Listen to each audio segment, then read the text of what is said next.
Yo, what is happening, everyone? It's me, Mr Premps, and I am here today with some more One Piece. And we're taking a look at Bounties again.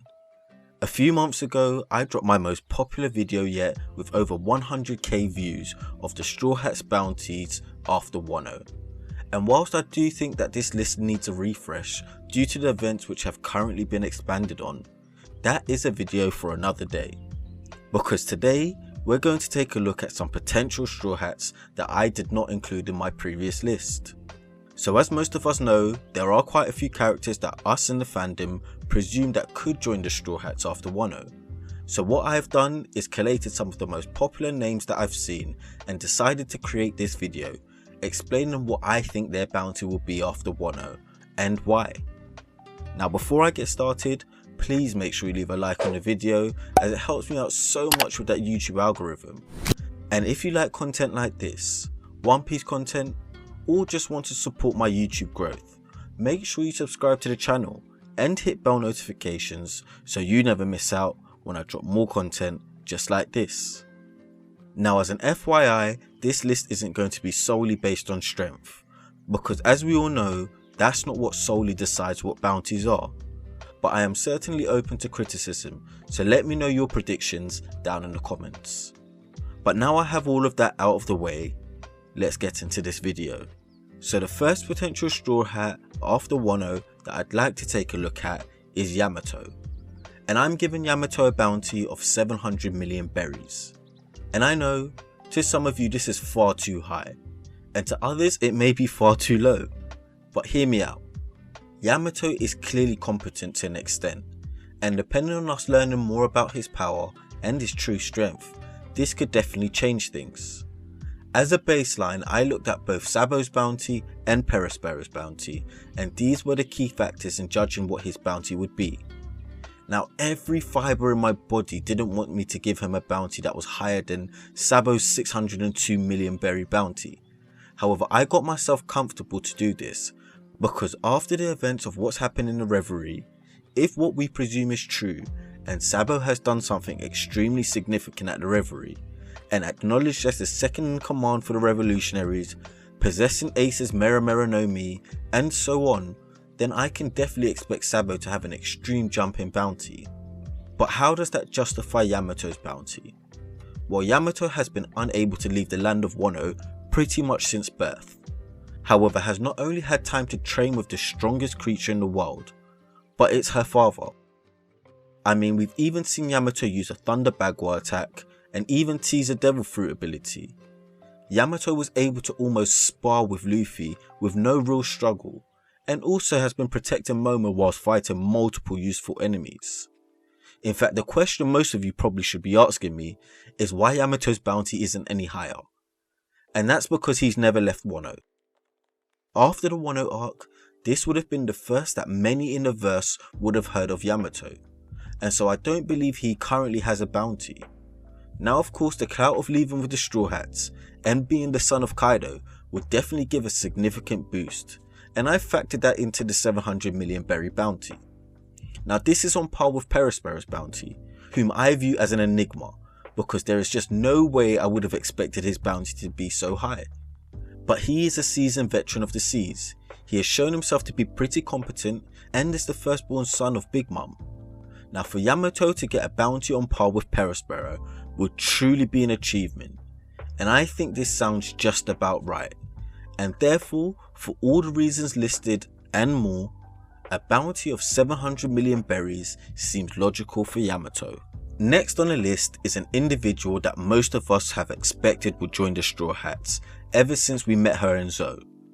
And as time went on, it has become more and more evident that this is truly a possibility, and this individual is Carrot.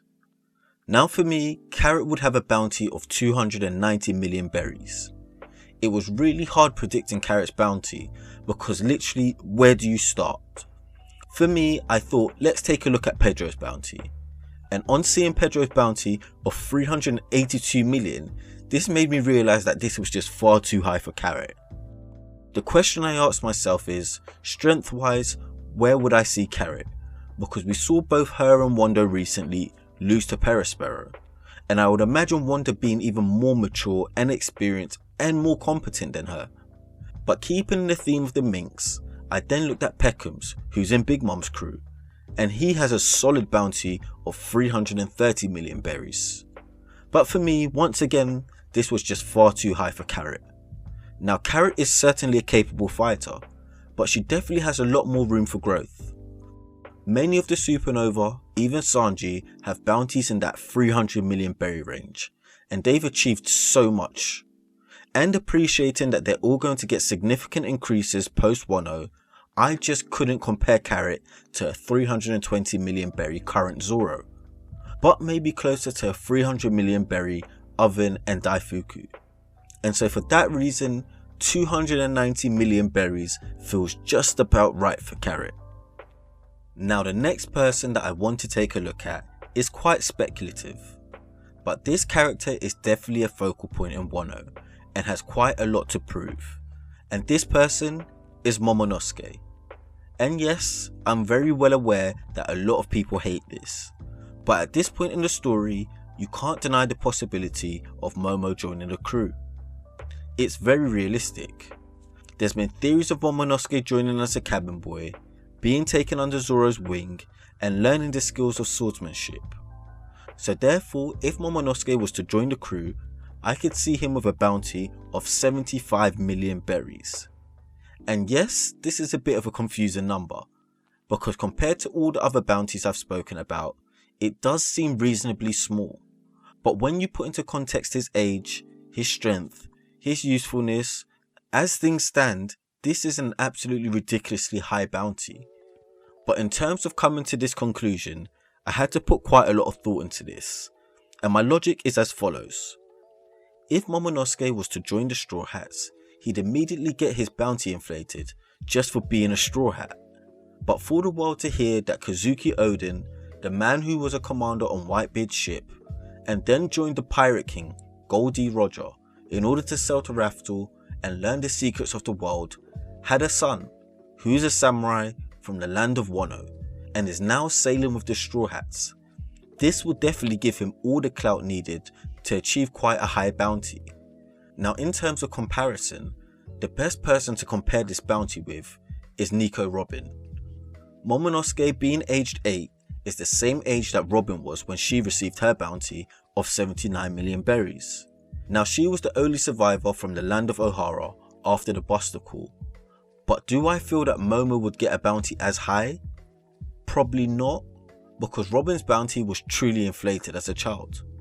But I certainly do think that Momo would be extremely close, and therefore a bounty of 75 million berries seems just about right for him.